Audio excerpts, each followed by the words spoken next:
Hey everyone, this is Alex Mathers reporting to you from my current base here in Tbilisi, Georgia, a country in Eastern Europe. I have covered it many times in previous videos, but you'll notice that I'm not showing my face in this particular video. I'm trying something new. I'm in the early stages still of developing my own film channel, and I did promise everyone and myself that I'd be doing a daily video. So I'm continuing doing daily videos, but I'm not, for this video at least, involving my miserable mug in the film proceedings for this time. And I'm actually enjoying this process of being able to just talk my mind without worrying too much about how my face looks on camera, thinking too much about looking, sparkly and shiny and good, and more able to get into the flow of what I'm talking about. So this could be something that I get into a little bit more often from now on. You'll notice that I'm showing some little spliced bits of footage from a recent trip through Tbilisi with my visiting family, and then later on you'll start seeing the videos developing into scenes from the countryside here in beautiful Georgia, including the Caucasus Mountains, the Mount Kazbeki covered in snow, and the beautiful surroundings there.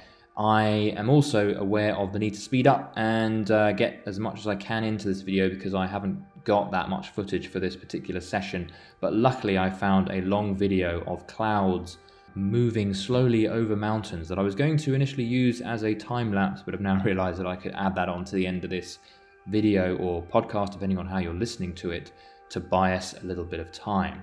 So if you are enjoying this on a podcast, obviously you're not going to be able to see all this footage that I'm talking about, but if you are interested in seeing the movie footage, which I will continue to add based on my travels and my adventures, go to Alex Mathers Films on YouTube. You'll be able to subscribe to me there and keep track of my video footage, and of course I'll be also including other videos of me just talking as well as other journalistic type videos of me vlogging and capturing the world around me as I move through it. And if you're watching this on YouTube, obviously you'll be able to just hear me as I speak in my dulcet tones over the footage. All right, let's get cracking, shall we? And don't worry, I don't normally start off videos or podcasts with such a long introduction. This is just a one-off for today. Let's talk about the topic at hand, which is feeling low, feeling depressed.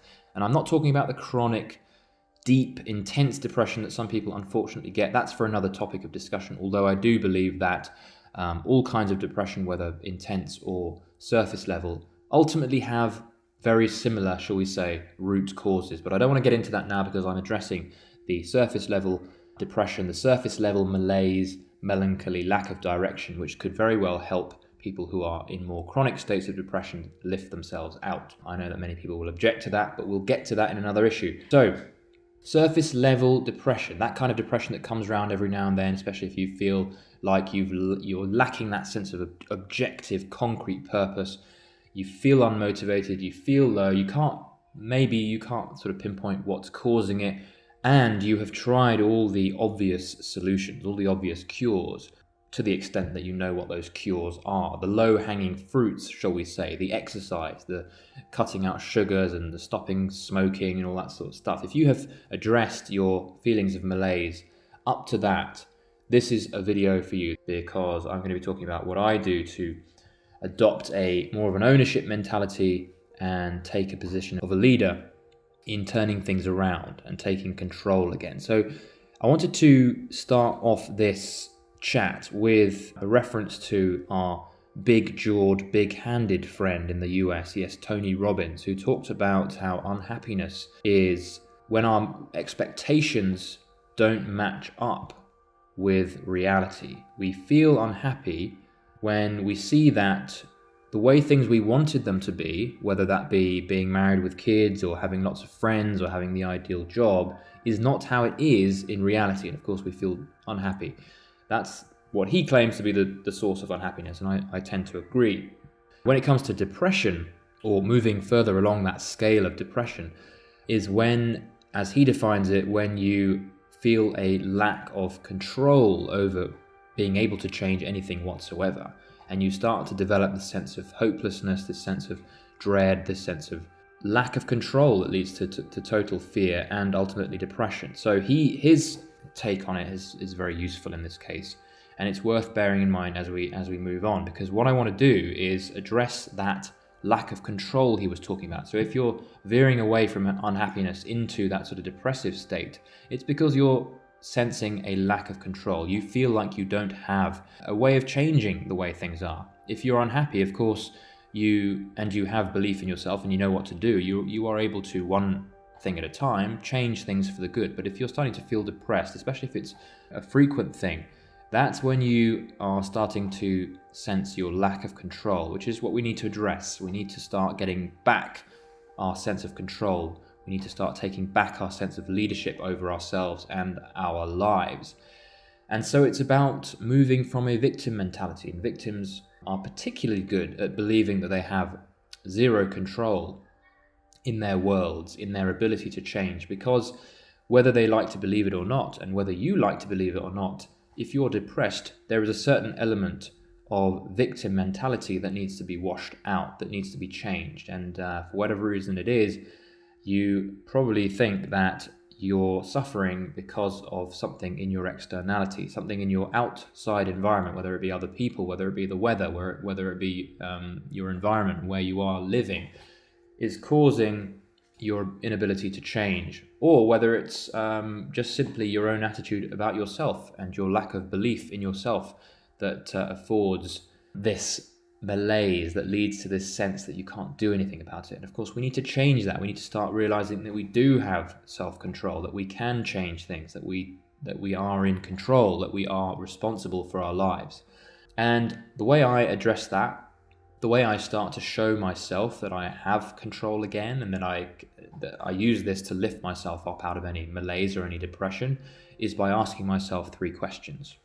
When we start asking ourselves the right kinds of questions, what we're doing is adopting the behavior of a good self-leader, a good leader, a good owner of our own lives. Good owners, people who have ownership over their lives, ask themselves good questions which lead to appropriate and motivating and exciting and real and authentic answers, which are going to lead to the right kinds of behaviors.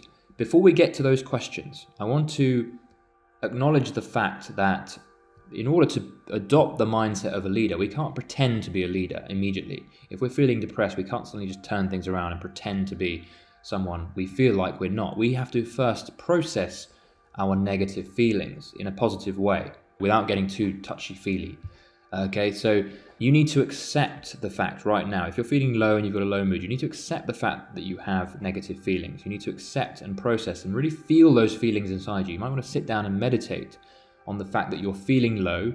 You don't want to bottle things up, because that could lead to explosive, aggressive behavior down the line. You need to process those feelings before you move to the next important phase of being a leader of your life again and dropping that victim mentality. You've got to sit there and you've got to acknowledge your low feelings, because they're there for a reason. They're there to show you that you're not happy with the way things are. You do care, and you do, as someone who cares, have tremendous potential as a human being.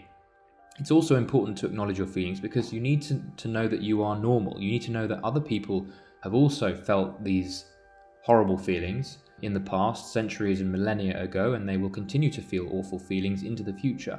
And acknowledging and processing and accepting those feelings and accepting your humanity is uplifting in and of itself. You will feel connected, you will feel normal, and a lot of your troubles, I would wager, are owing to you feeling disconnected and unhuman and isolated from society. So allow yourself to process those negative feelings. That's always been very helpful for me, just to sit there, meditate for 20 minutes, an hour, however long it takes for those feelings to even start fizzling away. And realize again that you have tremendous potential. You are a miracle. You are a 1 in a trillion, 4 trillion, whatever the number is. I don't have the statistics at hand, but you are an incredible person with incredible opportunity. And you have your own set of unique genes and unique experiences. And no matter how shite your life has been so far, you have the potential to make a significant impact on the people that matter to you. You will not have an impact on everyone, that's impossible, but you will have your own set of unique experiences and your own unique take on the world that people need. The world needs your own experiences, no matter how bad it's been. And actually, the worse it's been, the more shit you've scraped through, the more knowledge you've gained, the more lessons you've learned that other people can stand to benefit from. So bear all that in mind. All this, I think, is part of a very healthy process of processing your bad mood, your negativity, your depression. And this is where the chronic depression comes in, because I think all this is useful for even that stuff. So give yourself some time to process things. Accept that you are normal for feeling these things. Understand that you are not a zombie. You are alive. You have got blood pulsing through you if you feel these feelings, and it's perfectly acceptable, and you do want to change. So let's do that. Let's process things, and now let's move into the next day, which is to change, to adopt the mindset of an owner, of a leader of your own life, and take responsibility again. So to take responsibility, I suggest that we ask ourselves 3 questions. That first question is, what is good right now? Yes, I know you feel shit, but there's always, especially if you spend a bit of time brainstorming and writing things down and allowing yourself to peer into the depths of your subconscious and your brain, and allowing your brain to be creative for you and to be cognizant and aware of your surroundings. Figure out and see and become aware of all those good things that are happening around you and in your life. There are things to be found. There are going to be many positive things, no matter how crappy you think things are. And a lot of the reason behind our depression and our negative malaise is that we have become too engulfed with our own negative thoughts. We have allowed negative influences of our surroundings to get into us and to cloud our minds, and we need to start bringing in the light again, and that comes through thinking about things to be grateful for, focusing again, redirecting our thoughts on all those good things in our lives. And there will be good things. It might be very simple things. It doesn't necessarily have to be some complex thing like writing a book, or someone who's gone on a speaking tour, or who's created an amazing business for themselves. You don't need to think that those are the only good things that can happen to a bloke in this modern world. It's about focusing on those simple things too, those little friendships that you have, the little conversations that you've had in the shops, your loving family, the rain outside on leaves, those simple things. Become aware of them, remind yourself again, and write a nice long list and start immersing yourself in those good positive things.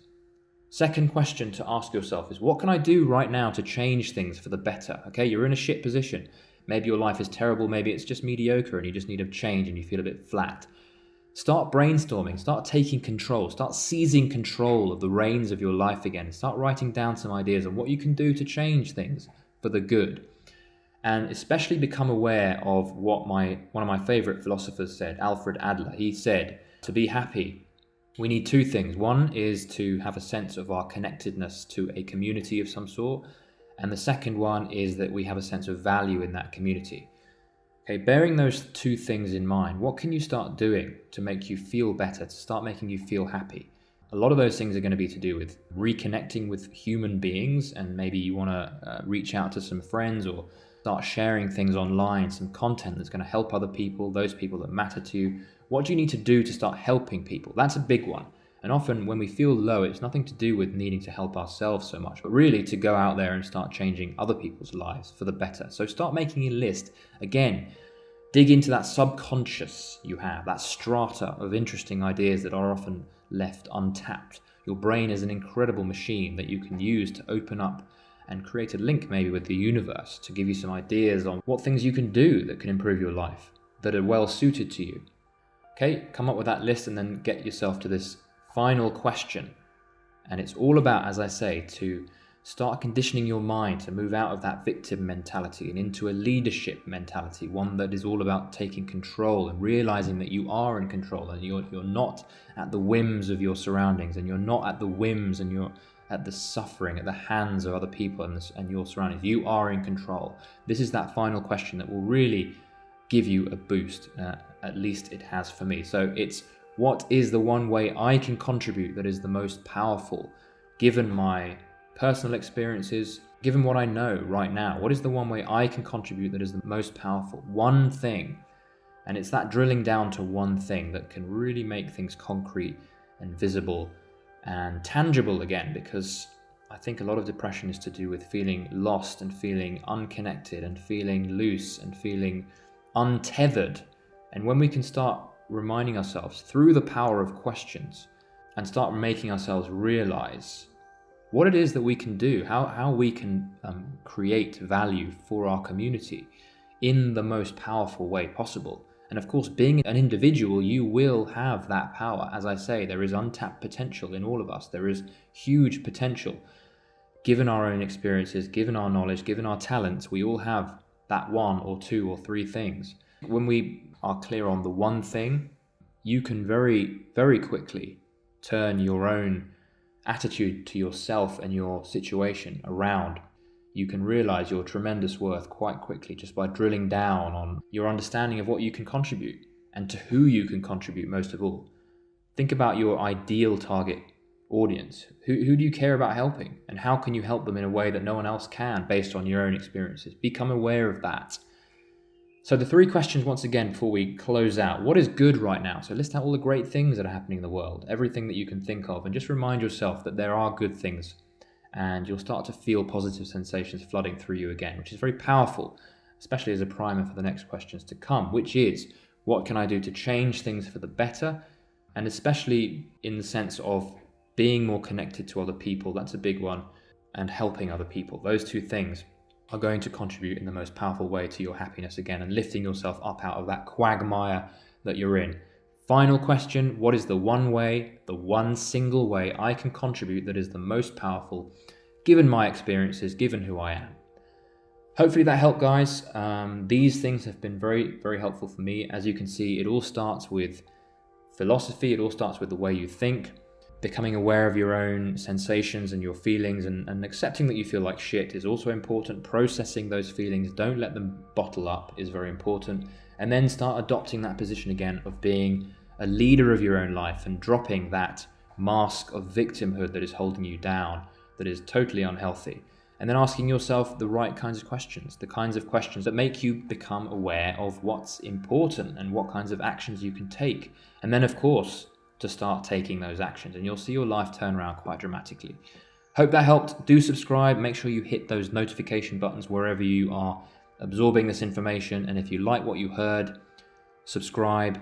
Let me know of any other questions you have and what you might want to hear about in the next sequence of videos and audios. Go to alexmathers, mathers.net to sign up to my newsletter for all kinds of bonus material that you don't get over here. Thanks, guys. See you in the next one.